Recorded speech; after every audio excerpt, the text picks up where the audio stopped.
Por isso, não desfalecemos, mas, ainda que o nosso homem exterior se corrompa, o interior, contudo, se renova de dia em dia.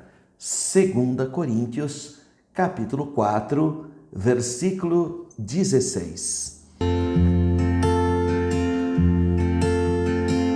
A paz do Senhor, meu querido irmão, amigo, professor de escola bíblica dominical, professora de escola bíblica dominical, meus queridos irmãos superintendentes de EBD, pastores, dirigentes de congregações e amigos, pessoas que nos acompanham regularmente, semanalmente, a nossa pré-aula.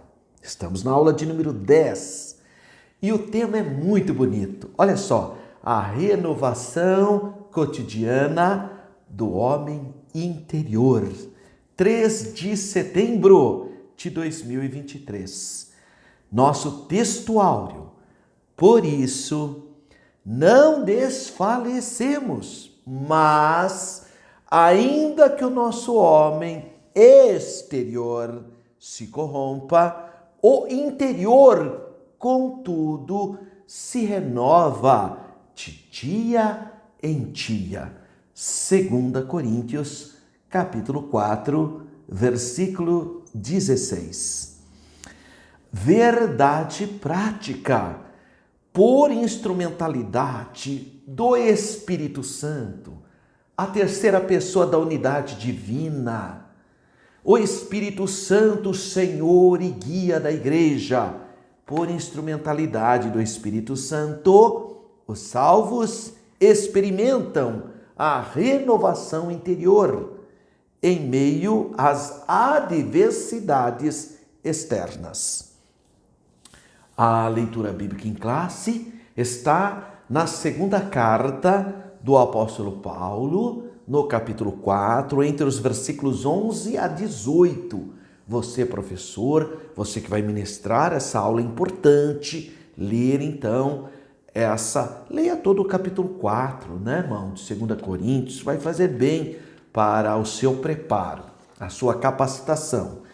E vamos pensar um pouquinho sobre o nosso texto áureo dessa aula de número 10, que diz então: por isso não desfalecemos, mas, ainda que o nosso homem exterior se corrompa, o interior, contudo, se renova de dia em dia.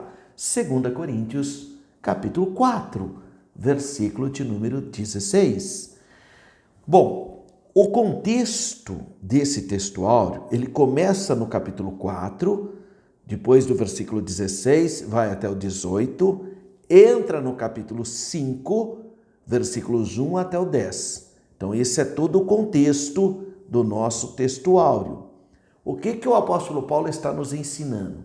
Inspirado por Deus, ele está falando sobre o desígnio e efeito das aflições e as coisas visíveis são contrapostas com as invisíveis.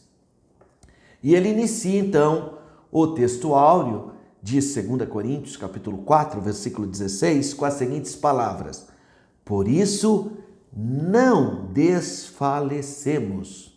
Em outras palavras, por isso não desanimamos. Reflete, então, o mesmo verbo grego que também foi usado no primeiro versículo do capítulo 4. E isso é interessante porque ele está falando, então, da palavra desfalecer. Simetricamente, a palavra desmaiarmos, ou então a ideia de perdermos a coragem, seria desfalecimento, ou então desânimo. E por que isso ocorre na vida de um cristão? Você aí que está nessa pré-aula, por que você não desanima? Porque nós temos fé. A fé é o firme fundamento. Então a fé e a esperança que temos na vitória sobre a morte e sobre o sofrimento. Você pode ler isso na segunda carta, no capítulo 4, versículos 11 até o 15. Isso porque a aflição, os desafios, os traumas que nós sofremos no nosso cotidiano, porque nós somos peregrinos nessa terra, isso gesta para nós um eterno peso de glória.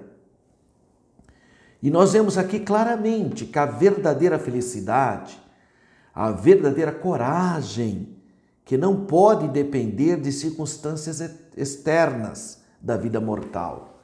Porque a vida mortal é efêmera. Todos nós estamos sujeitos a enfermidades, irmãos. Vocês veem. Exatamente há 2 anos atrás, eu também estava em um leito hospitalar, desenganado da medicina. Esse meu corpo não reagia. Eu fiquei, depois de 26 dias entubado, eu não voltava mais à consciência. Então, esse nosso corpo, ele se desfalece, ele está envelhecendo. Então, nós não podemos depender dessas circunstâncias externas, desse momento que a gente vive, que é muito efêmero. Pelo contrário, nós temos que compreender que o que importa é a porção imaterial do homem, nós estarmos bem espiritualmente. Paulo teria sido mais miserável de todos os homens se o seu espírito dependesse das adversidades da vida. Porque ele foi um homem que só sofreu perseguições quase que a vida toda. Então ele inicia dizendo, por isso não desanimamos, por isso não desfalecemos. Aí ele continua, mas ainda que o nosso homem exterior se corrompa. Ele está se referindo a quê? O que é o nosso homem exterior?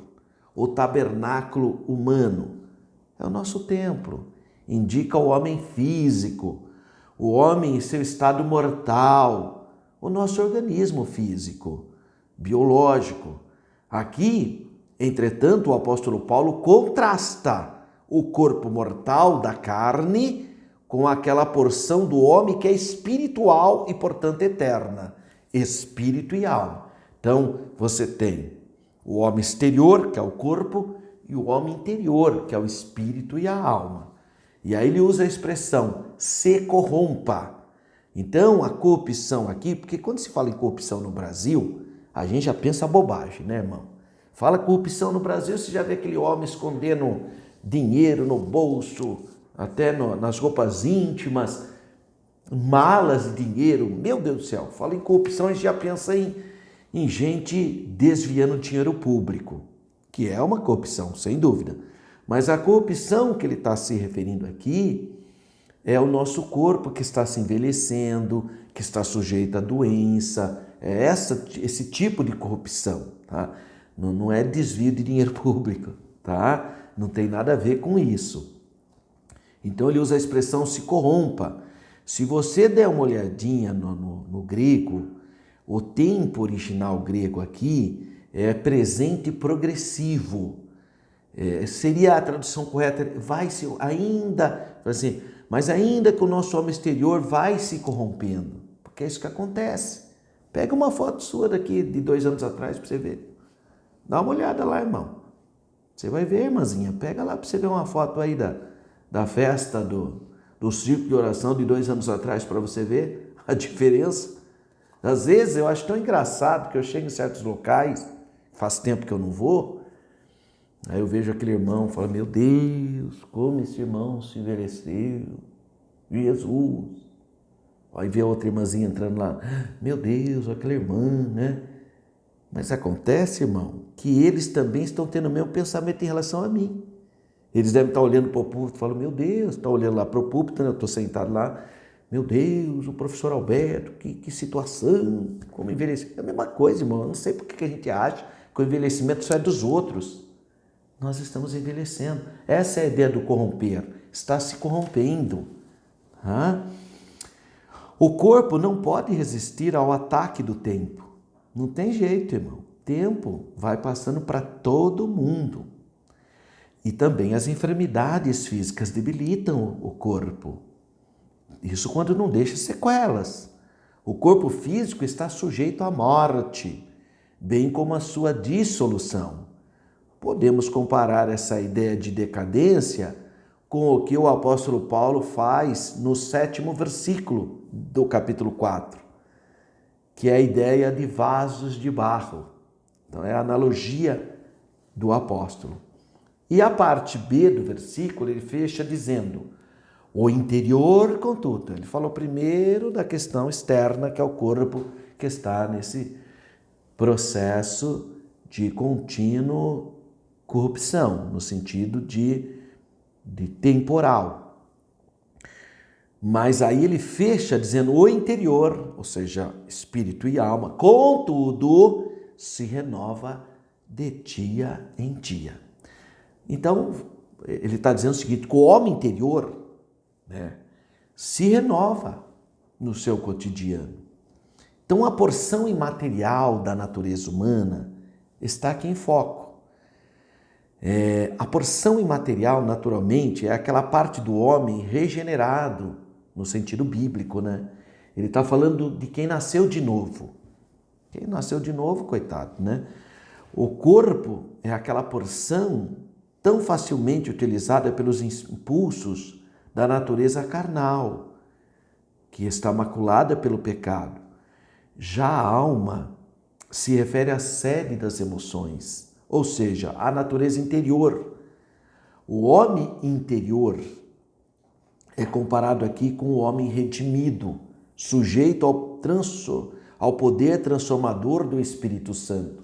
Aí, no caso, 2 Coríntios, capítulo 3, versículo 18, ele faz esse apontamento. E Pedro também faz uma citação muito interessante. Pedro diz assim, na primeira carta de Pedro, capítulo 3, versículo 4, diz assim: mas o homem encoberto no coração, no incorruptível traje de um espírito manso e quieto, que é precioso diante de Deus. Sabe o que me chama a atenção? É a questão da imortalidade da alma aí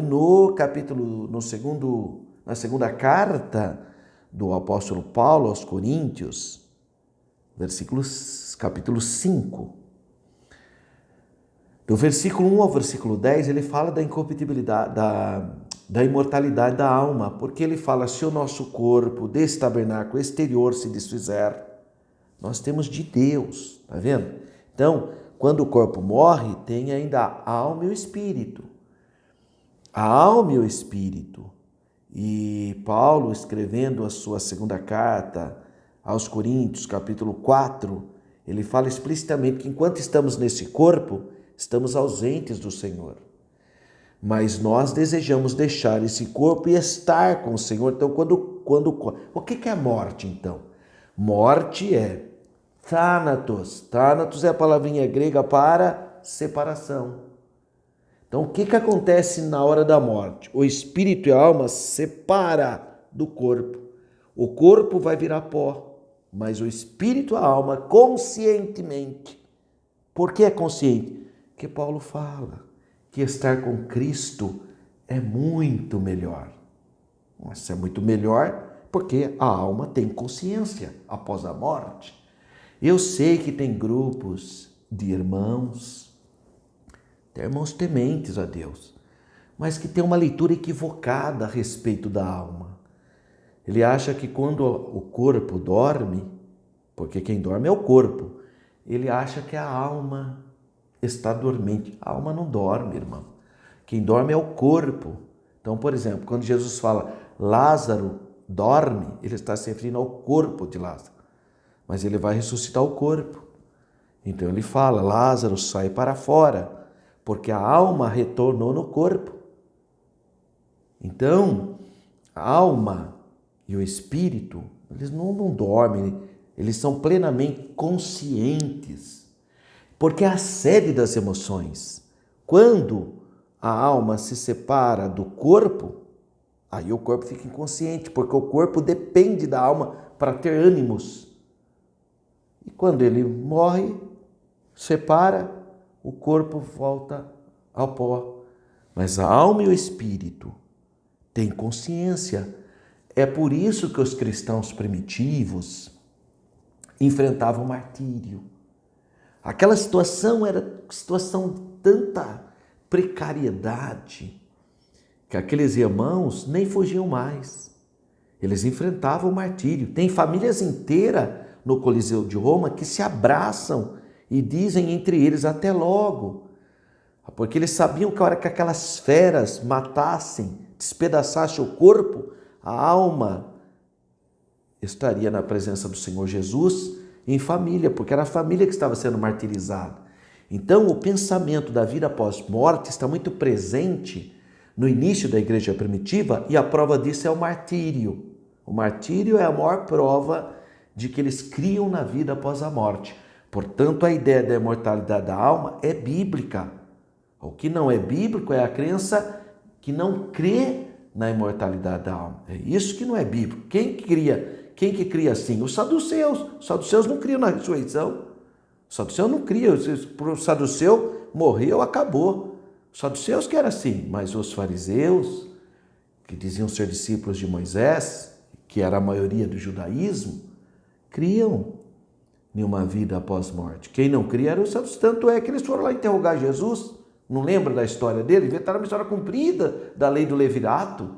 Aí chegaram lá para Jesus, contou uma história. Olha, o homem, eram 7 irmãos, e o primogênito casou com uma mulher, e ele morreu sem deixar filhos. Então, de acordo com a lei de Moisés, que é a lei do levirato, a mulher tinha que ser entregue para o segundo filho, para suscitar semente do primeiro. Só que ele morreu também. Então essa mulher foi entregue ao terceiro filho, só que ele morreu. Irmão, os judeus são místicos. Com a terceira pessoa que morreu, dificilmente o pai desses meninos aí, desses 7 irmãos, dificilmente a família entregaria uma quarta núpcia. Dificilmente. Mas segundo a história dos saduceus, como eles não creem em ressurreição, então inventaram essa história. Olha, o quarto casou e morreu, né? Irmão, se eu fosse o quinto, eu fugia. Não é possível. Mas o quinto, né? Muita fé, né? Casou com a mulher para suscitar a semente do primogênito, morreu também. O sexto, acho que não batia bem da cuca, né? Porque como vai casar com uma mulher que já morreu 5? Morreu. E o sétimo, socorro, né? Não dá nem para entender como que esse... Bom, mas segundo a história dos saduceus, o sétimo casou também, ele morreu e finalmente a mulher morreu. Acho que os judeus fizeram até um culto de ações de graças quando morreu essa irmãzinha, né? Não é possível, né? Bom, essa história é totalmente inverídica. Isso é uma invencionice dos saduceus, né? Aí foram perguntar para Jesus, e na vida eterna, essa mulher será casada com quem? Com o primeiro, com o segundo, com o terceiro, com o quarto, com o quinto, com o sexto ou com o sétimo? Afinal de contas, todos foram marido dela. Aí Jesus falou, meu Pai amado, vocês erram. E erram muito, não conhecendo as Escrituras e nem o poder de Deus. Porque na vida eterna não se casa e não se dá em casamento, mas são como os anjos dos céus. Não tem o apetite sexual, casamento, essas coisas é para o corpo, é para o prazer conjugal, para a continuação da espécie humana. Mas no céu não precisa disso, né, irmão? Olha que fraqueza dos saduceus. Bom, mas essa história foi bom estar relacionada na Bíblia, porque hoje nós sabemos, então, que as criaturas espirituais são assexuadas. Então, essa história que anjo desceu para ter relacionamento com gente do mundo, não é possível, porque eles não têm apetite sexual. E Jesus deixou claro, né? São como os anjos de Deus, não se casam e não se dão em casamento. A sexualidade é para o corpo. Muito bem. Então, irmãos, ele fala aqui da palavra corrupção, que tem essa ideia, né? E fala também, então, do homem interior, que é o espírito e a alma. E, finalmente, eu quero dar uma ênfase agora para a expressão se renova de dia em dia. Em outras palavras, que está renovando. essa é a vontade de Deus para a minha vida e para a sua. Que todo dia a gente seja renovado.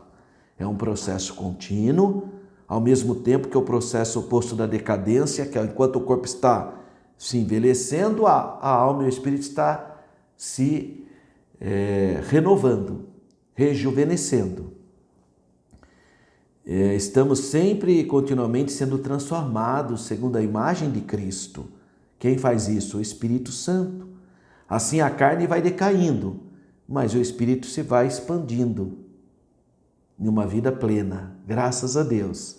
E aí ele usa a questão do cotidiano, dia em dia, todo dia, né? Muitos eruditos pensam que a expressão dia em dia é um hebraísmo, uma expressão judaica. No entanto, essa expressão está presente em papiros do grego helenístico, ou seja, da época do Novo Testamento. Está presente essa expressão de dia em dia. Tal como a própria vida é um processo contínuo, assim também a decadência do corpo e a renovação do espírito são também processos contínuos. O corpo vai se decaindo e o espírito vai se renovando. Então, o Espírito Santo é o agente, é a pessoa dessa renovação. Assim como acerca da transformação segundo a imagem de Cristo. 2 Coríntios 3,18, o que diz? Mas todos nós, com cara descoberta, refletindo como um espelho a glória de Cristo, somos transformados de glória em glória, na mesma imagem como pelo Espírito Santo. 2 Coríntios 3,18. Graças a Deus.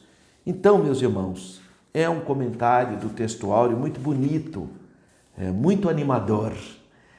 Vamos para a introdução da nossa pré-aula de número 10. As adversidades externas são uma incontestável realidade. Não pode negar, irmão. A pessoa, não, eu sou jovem. Meu Deus do céu, você já tem uma idade, né? Tem gente que quer negar o óbvio. Até a gente vê as pessoas, às vezes, tentando se rejuvenescer de muitas maneiras, e a gente até entende, isso faz parte da natureza humana, tentar o retardamento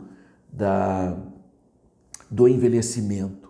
Às vezes é saudável até, porque a pessoa começa a ter uma alimentação adequada, começa a se exercitar, toma as vitaminas adequadas, cuida da sua pele. Então, muitas vezes é saudável. Outras não é tão saudáveis assim. Pessoas que forçam um pouco a barra, porque existe certos tipos de roupa, certos estilos de corte de cabelo, certos comportamentos que não é de pessoa madura, irmão. A pessoa que tem maturidade não age com certas circunstâncias. E tem gente que cai até ao ridículo quando quer se comportar de uma maneira, sendo que ele já está em um outro estágio da sua vida. As adversidades externas são uma incontestável realidade, não dá para negar esses fatos. Apesar disso, por meio do Espírito Santo, os salvos experimentam a renovação espiritual no interior da sua vida. Bom, durante a nossa existência, o corpo mortal permanecerá sujeito às adversidades da vida. As doenças, as preocupações, o estresse, tudo isso vai fazendo com que a gente se envelheça. Nessa lição, veremos o sofrimento do homem exterior e o fortalecimento do interior. A finalidade, então, dessa lição é mostrar que o crente nascido de novo, bíblico, que tem experiência com Deus, ele é renovado. E sendo renovado, ele pode resistir aos ataques das trevas. Então, o primeiro tópico dessa nossa pré-aula. Primeiro, o sofrimento exterior. 1.1, a experiência do apóstolo Paulo. O apóstolo Paulo é um exemplo de um homem que sofreu adversidades externas, mas ele nunca perdeu a solidez espiritual. Nas epístolas de Paulo, você encontra ali o depoimento dele, os testemunhos das suas muitas perseguições, lutas, dificuldades. Ele passou por muitos traumas, né? E muitas vezes até mesmo ao ponto de quase estar morto, né?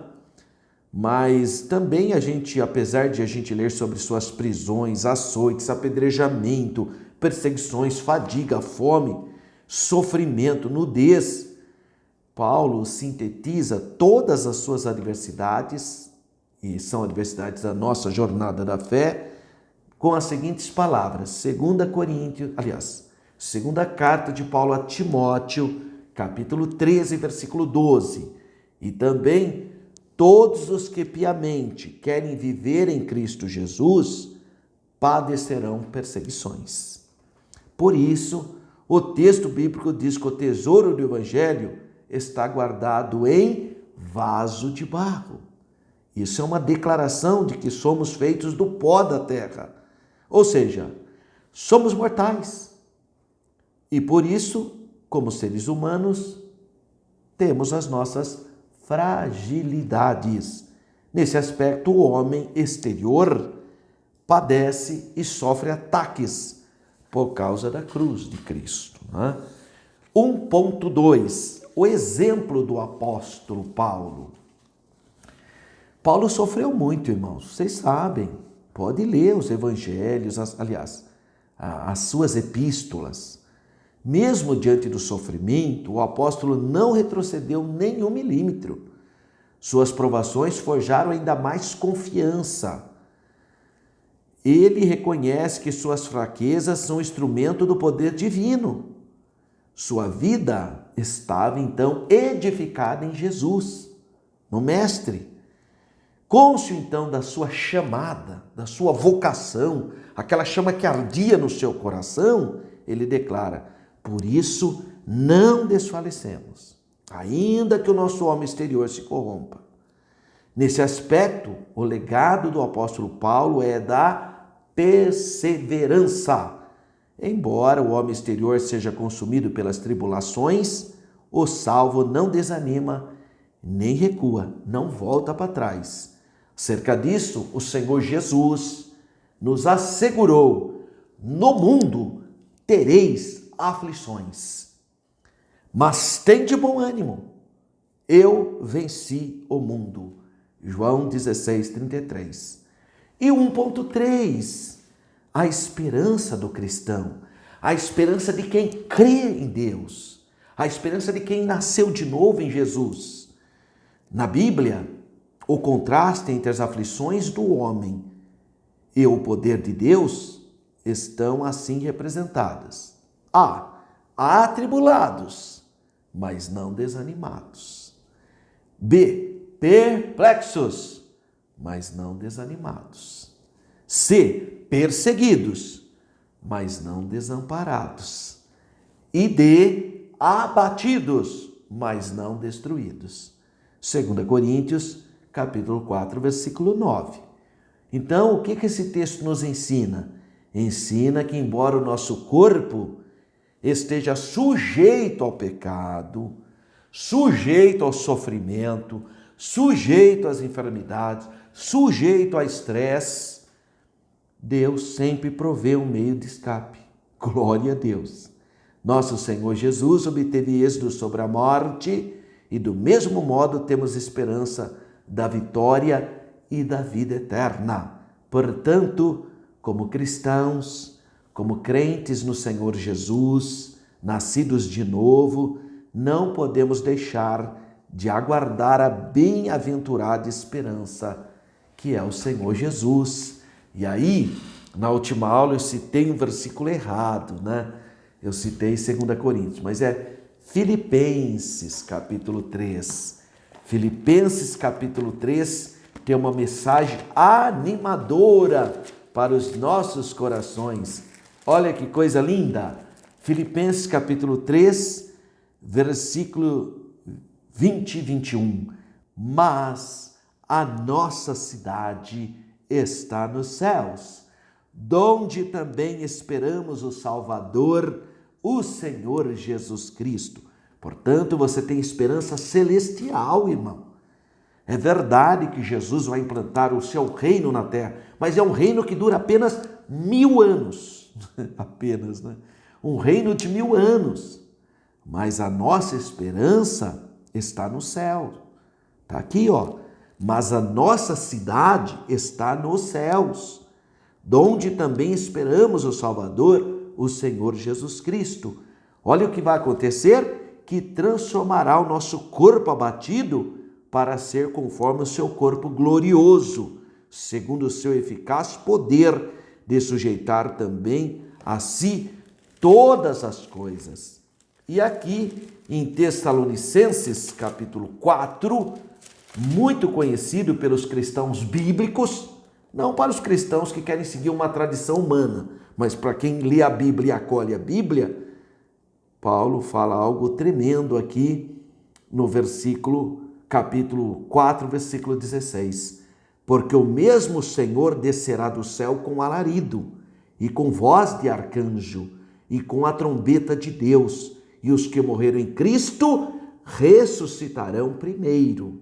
E depois nós, os que ficarmos vivos, seremos arrebatados juntamente com ele nas nuvens, a encontrar o Senhor nos ares, e assim estaremos sempre com o Senhor. Eu creio na Bíblia, irmão.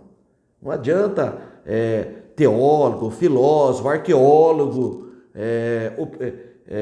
opinião pública. Não me importa o que o mundo diz. Não me importa o que o espírito da Babilônia diz. Eu fico com a Bíblia.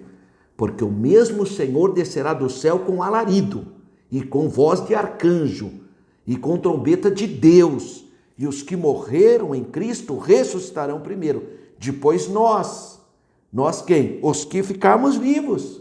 O que acontecerá comigo? Seremos arrebatados juntamente com ele nas nuvens, irmão. O que está dizendo, irmão? Que nós vamos ser arrebatados nas nuvens. Quer dizer, como que a pessoa vai torcer essa palavra? Depois vem dizer para mim que não acredita no arrebatamento. Você não acredita na Bíblia, meu amigo. Porque a Bíblia está dizendo que vai ser arrebatado nas nuvens. Ou raptados para as nuvens. É para as nuvens, ó. Aonde? A encontrar com o Senhor. Na onde? Na terra? Não. Nos ares. É aqui, a Bíblia diz, nos ares. E o que a Bíblia diz mais? E assim estaremos sempre com o Senhor. Aí Paulo fala, portanto, consolai. Agora tem gente que não quer ser consolado, né, irmão? Tem gente que prefere ficar com a sua religiosidade, com a sua tradição, com a sua invencionice. Mas eu quero ser consolado com essas palavras. Então, Filipenses e Tessalonicenses são simétricos, porque Filipenses capítulo 3, versículo 21 diz, que transformará o nosso corpo abatido, no arrebatamento, no rapto da igreja, para ser conforme o seu corpo glorioso, segundo o seu eficaz poder. Então, irmão, a Bíblia, a regrinha de ouro da Bíblia, é que a Bíblia interpreta a Bíblia, irmão. Agora a pessoa não crê na Bíblia, irmão, fica em uma tradição religiosa, mas é que fulano e tal falou, Beltrano, irmão, fica com a Bíblia, né, irmão? Para de tradição religiosa. A tradição, eu, por exemplo, sou historiador, eu até aceito a tradição, desde que não esteja contra a Bíblia. Toda tradição contrária à Bíblia é simples, rejeita. Não tem nem que ficar em dúvida. Fique sempre com a palavra de Deus. A palavra de Deus, seja Deus verdadeiro e todo homem mentiroso. Pode fazer o argumentinho que quiser. Pode até ser bonitinho o pacotinho que a pessoa tenta te apresentar. Fique com a Bíblia. A Bíblia fala assim do arrebatamento nas nuvens, nos céus, onde estaremos sempre com o Senhor. Agora tem gente que tem dificuldade de crer na Bíblia, né, irmão? Muito bem, então é a esperança do crente, glória a Deus. Portanto, como cristãos, não podemos deixar de aguardar essa bendita esperança. Então, o primeiro tópico da nossa lição, resumo. O apóstolo Paulo sofreu muitas aflições, mas se manteve fiel. Nós devemos seguir seu exemplo. Nós estamos na pré-aula da lição de número 10. 2. A renovação interior. Então veja, no primeiro tópico foi falado sobre o sofrimento exterior. Agora vamos falar sobre a renovação interior. 2.1. O fortalecimento diário. A Bíblia enfatiza que o Espírito Santo é o agente que habilita o cristão a manter-se fiel. É o Espírito Santo que habilita o seu livre-arbítrio. Porque tudo nós fomos contaminados pelo pecado, mas a graça de Deus se há manifestado. Então o Espírito Santo habilita o seu livre-arbítrio para crer ou deixar de crer. É por isso que Jesus fala, quem crer e for batizado será salvo. Porque o Espírito Santo habilita o seu livre-arbítrio. Porque senão você vai culpar Deus, né, irmão? Essas pessoas são deterministas, calvinistas, elas, coitadas, elas têm uma bomba na mão. Porque se as pessoas já foram predestinadas para a salvação e para a condenação, qual é a culpa delas? Qual é a responsabilidade do ser humano? Aí nem o diabo tem responsabilidade, porque se ele já foi predestinado a ser o diabo, então qual é a culpa dele? Então ele não tem opção. Olha o problema do determinismo. Determinismo é uma doutrina, irmão, que não está na Bíblia. É invencionice. O que a Bíblia fala é de presciência divina. Tá? Deus sabe de todas as coisas. É a presciência de Deus. A vontade de Deus é que todos se salvem. Então, quando ele fala de eleição, ele fala coletivo, não é individual. Por quê? Porque agora ele sabe.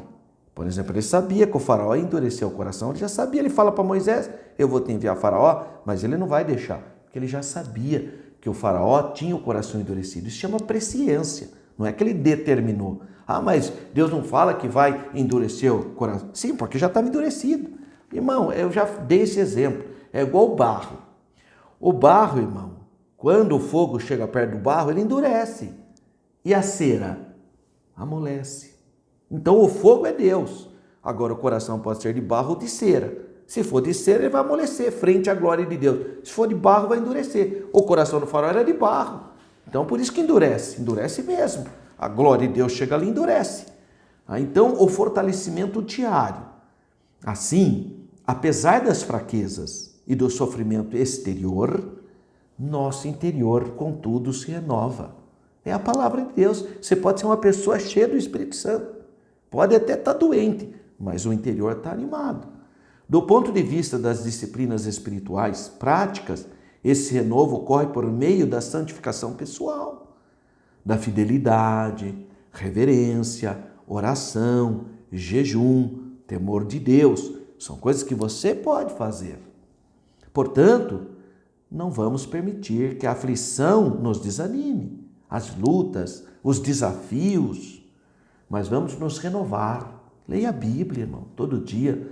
Faça uma reflexão, tira um momento de oração. 2.2, o eterno peso da glória. O apóstolo Paulo faz a seguinte declaração em 2 Coríntios 4,17. A nossa leve e momentânea tribulação produz para nós um peso eterno de glória mais excelente. Então ele faz um contraste entre o sofrimento presente e o futuro glorioso que nós teremos.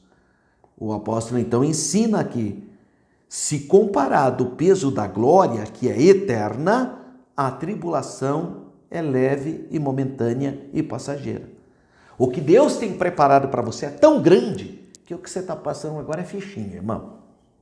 Fichinha, tá? Você tem uma eternidade de glória. Então, impulsionado a prosseguir, a fé nos renova à medida que o crente enfrenta os seus medos. Como que eu enfrento os meus desafios? Porque eu peço para Deus, eu quero estar no centro da vontade de Deus. Como que eu faço isso? Orar mais, ler mais a palavra, estar mais nos cultos e mais na escola bíblica dominical. O que não dá é para você, né? Acorda cedo, aí vai na academia. Tudo bem. Aí vai para academia. Aí depois vai trabalhar. Aí chega cansado. Aí vai assistir televisão. Aí é difícil, aí, irmãozinho. Aí chega no domingo, tá chovendo. Acho que eu não vou. Ah, tá tarde já, lá não tem local para estacionar o carro. Aí, irmão, é ruim, hein? Se levanta, irmão. Não estou dizendo que você não pode ir na academia. Vá onde você quiser, mas tem espaço para alimentar-se espiritualmente. Vai no culto de terça-feira, orar e ouvir a palavra de Deus. Vai no culto de quinta-feira, de testemunho e de adoração. Vai no círculo de oração, vai na consagração. Faz a sua parte, irmão. Agora fica indiferente e quer ser abençoado? Ô, irmãzinha, para, né, querida? Se toca. Enfrenta os seus medos. Está passando por luta? Vou me consagrar. Está passando por enfermidade? Vou me consagrar. Está passando por grandes problemas sentimentais, amorosos, seja lá o que for, econômico. Agora que eu vou servir a Deus, vou fazer um propósito, vou estar todo dia na igreja, vou glorificar a Deus. Faz sua parte, irmão. Faz sua parte. Deus vai te honrar, sabe por quê? Porque a nossa fé honra a Deus. Por isso que Deus honra a nossa fé. Parece um trocadilho, né? Mas não é não. Deus honra a sua fé, porque a sua fé honra a Deus. Aleluia. Muito bem. E 3, a visão da eternidade. Fortalecido em Deus, tendo plena consciência da vida vindoura, nós somos exortados a quê? 2 Coríntios 4,18. Nas coisas que se veem, mas nas coisas que não se veem. Porque os que se veem são temporais. O que você está vendo? Essa luta, enfermidade, tribulação, governo atrapalhado, confusão e miserabilidade. Coisas que você vê. Foque a sua visão nas que você não vê. Porque as que você não vê são as coisas eternas. Glória a Deus. Então faça o contraste. Coisas visíveis e coisas invisíveis. Temporais e eternas. O apóstolo Paulo apela ao exercício da fé bíblica como importante motivação para o crente enfrentar e não se desfalecer no seu cotidiano de tribulação. Nesse caso, somado à renovação diária, o crente deve viver sobre a perspectiva da eternidade, olhando para Jesus, olhando para as coisas espirituais. Não por acaso que o apóstolo Paulo escreveu Colossenses 3:2. Pensai nas coisas que são de cima e não nas que são da terra. Guarde isso no seu coração. Pensai nas coisas que são de cima, que são eternas, não nas coisas que são da terra, porque elas são efêmeras, temporais. Resuminho do tópico 2, precisamos buscar o renovo do homem interior, constantemente nos fortalecendo com a ajuda da pessoa bendita, do Espírito Santo, nosso Consolador. E 3, os desafios de hoje. Quais são? Primeiro, cultura secularista. Esse é o espírito da Babilônia, irmão. Por meio da cultura secularista, procura esmagar a vida espiritual dos crentes. Põe tanta coisa, você cai que nem um patinho. Cai que nem um patinho. Dia do Pilates, dia não sei o que lá, dia de não sei na onde, dia do chá não sei com quem, dia de... E aí você não tem tempo para ir na igreja, né? Não tem tempo... É disciplinado, não perde a academia, né? Não perde o nenhum... Mas não vai na igreja ouvir a palavra que é eterna. Você está dando mais vazão para as coisas efêmeras. Você vai colher isso, irmãozinho. Eu vou repetir, não há nenhum problema você ir fazer pilates. Deve, inclusive. É muito bom para o seu organismo. Não tem nenhum problema você fazer academia. Mas é um problema se você não tem tempo para ir numa consagração. Como que todo dia você tem tempo para ir fazer o seu esporte e não consegue se consagrar um dia? Não tem alguma coisa errada com a sua vida, não? Repense nisso, irmão. É o espírito do secularismo que dá mais ênfase para o corpo. É um sistema materialista, conforme estudamos até aqui, que nega a realidade espiritual, nega a verdade bíblica, nega os valores da Bíblia. Diante desse ataque, Deus continua a buscar um povo renovado, cheio do Espírito Santo, um povo que livra da aparência do mal. Irmão, nós precisamos de gente que tem chamada. Sabe, que tem chamada de Deus. Não é simplesmente, eu sou voluntário. Um voluntário, irmão, vai quando dá. Agora a gente quer gente que tem a chama no coração. Sabe, ama as coisas de Deus. É o que Jesus falou.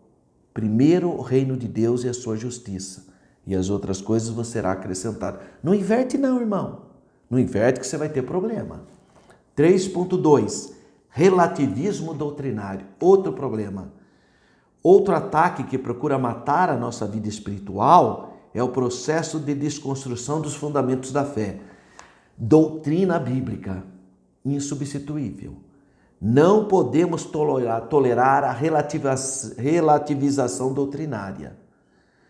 Ora, relativizar a doutrina bíblica é enfraquecer o homem interior. Então você tem o quê? Consequências de uma crença. Não há como renovar a vida espiritual sem ter em alta a palavra de Deus. A Bíblia é a palavra de Deus, mas o relativismo doutrinário tenta desconstruir isso. É o espírito da Babilônia.